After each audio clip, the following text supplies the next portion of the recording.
Welcome back, ladies and gentlemen. It is EXF here at EXFGaming. Now we're going to be talking about Fire Emblem Heroes once again, and today I just want to do like a real quick thought process on my end on how I think the Tempest trial is going for me. Just because I've already spent like 12 hours playing this, and there are a lot of things that I've noticed. Both pro and con kind of thing.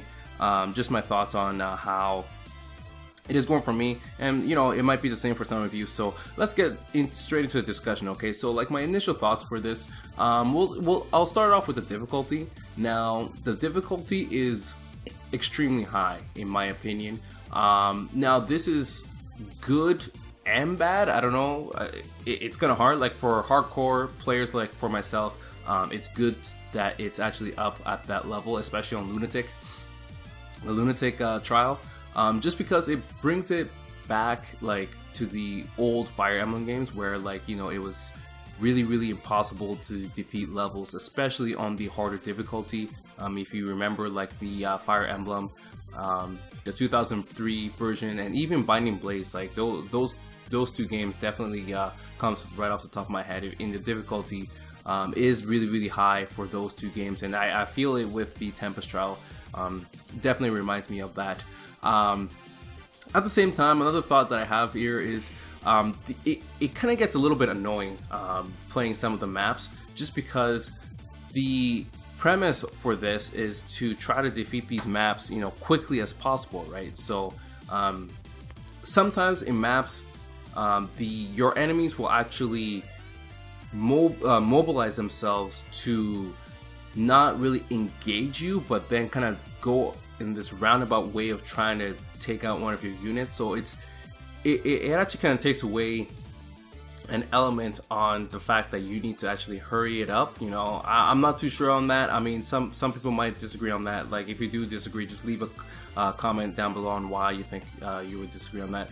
I know some people already told me that they disagree on that specific point, so just let me know on that. Another point is the fact that the unit classes in certain maps are the same. I know in one of the Lunatics maps, in the really mountain area, there's the 4 flyer units, and for me that's kind of annoying sometimes, just because like one of the flyer units always wants to take down an advantageous foe on my end, so they would try to like maneuver themselves to try and trying to hit me, and it just takes like 3 or 4 turns until they actually decide to go in and me counterattacking them. So I don't know, like those are kind of annoying things for my end, and like I said, it is really difficult, so it might not be for casual players, and like for casual players, like this is just way too difficult, right, to play. I mean, even on normal, like it is, I mean, it's fairly easy for a hardcore player, but like it does require some brain work to actually maneuver through those maps. So those are quick initial thoughts on my end. Now another thing that I'm kind of disappointed about for the Tempest trial is the fact that the Tempest trial is really suited for mages. I don't know if any of you guys saw this or realized this or kind of came to that conclusion like I did, just because the Tempest trial is set so that you want to take the minimum amount of damage, right, going into every map, unless you have a healer with you, which I do in the maps that I do, because I use infantry units all the time, or non-mage units, sorry.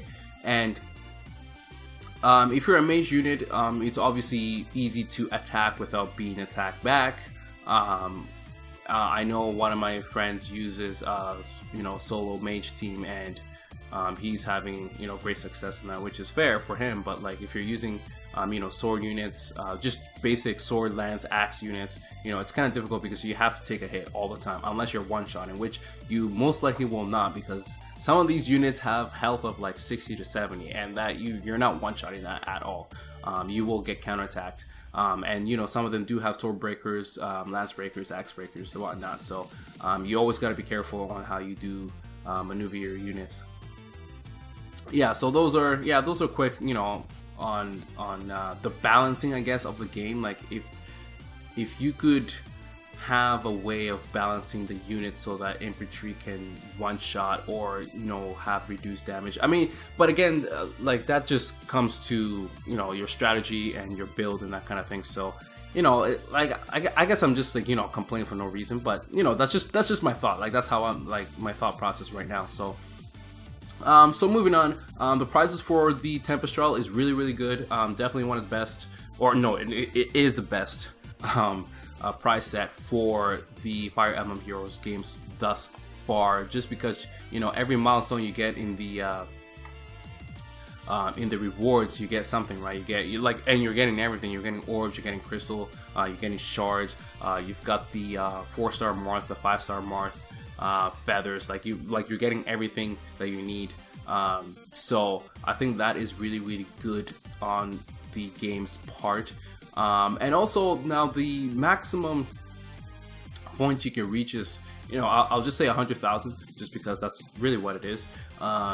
Now I'm not too sure if it is possible to reach 100,000 in 2 weeks as a free-to-play player, unless you're actually, or you know what you're doing. Like if you know what you're doing and you're playing on the hardest difficulty, the lunatic level, the 7 stages, like you could get a lot of points for that, right? So if you do 2 and you do decently well, you could get 1,000 points every time. Roughly 1,000 points every time. I think it's about 1,000 points. So like to do that 100 times perfectly is difficult, right? So you're expected to do it 100 times and you're supposed to do it in that way. And it's not a guarantee, right? Because not every map is going to be the same and have the same units. Like some maps may have counters for you, so you're gonna have to lose a couple points on that if you continue, or you might lose. So I'm not too sure. I know I had like an overstack of like maybe 12 or 13 stamina bottles, so like for me, like getting a lot of points really quick is not that hard. But then again, it's you get 99 stamina in about 8.5 hours. So, and every run, let's say you use all your stamina bottle at the same time, you get 5 runs per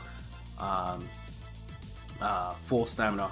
So yeah, I guess like if you do everything perfectly, yeah, in theory, like you can get, you know, 100,000, but you know, we're not all of us are that devoted and serious. So I don't know. Again, leave your thoughts in the comment section below. I'm not too sure.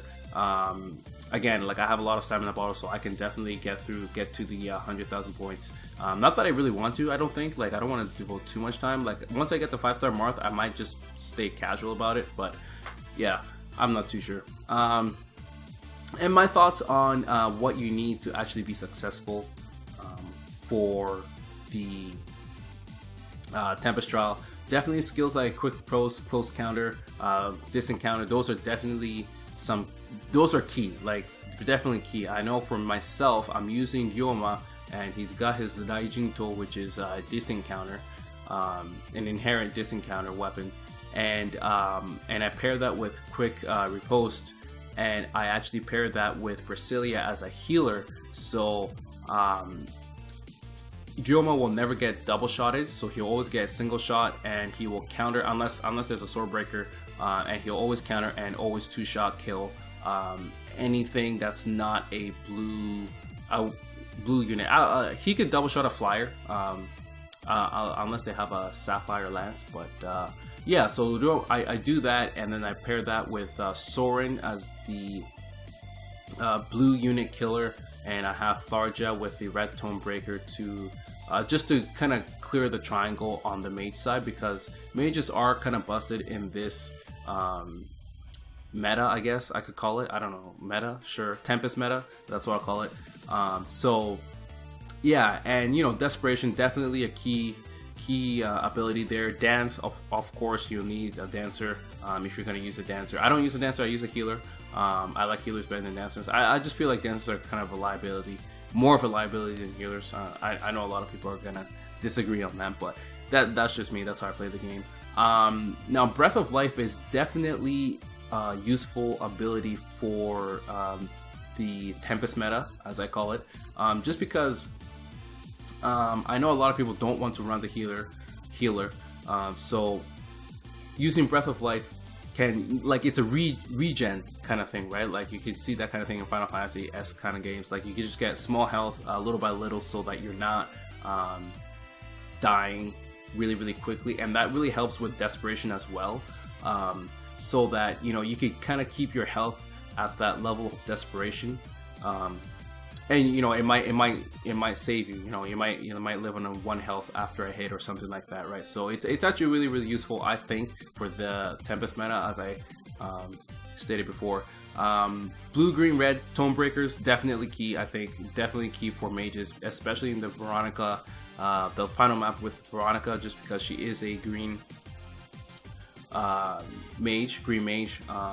Green tone break might, or no, it will definitely help you, and sometimes she does get paired with overpowered mages like Julia, so having a blue tone break as well might help you, and especially on the last one, because there's usually minimum of 2 mages, and I want to say it'll be maximum of 3 mages, minimum of 2, maximum of 3 mages. So I think it's good to have a tone break, at least 1 tone break, just to give you an edge on one of them.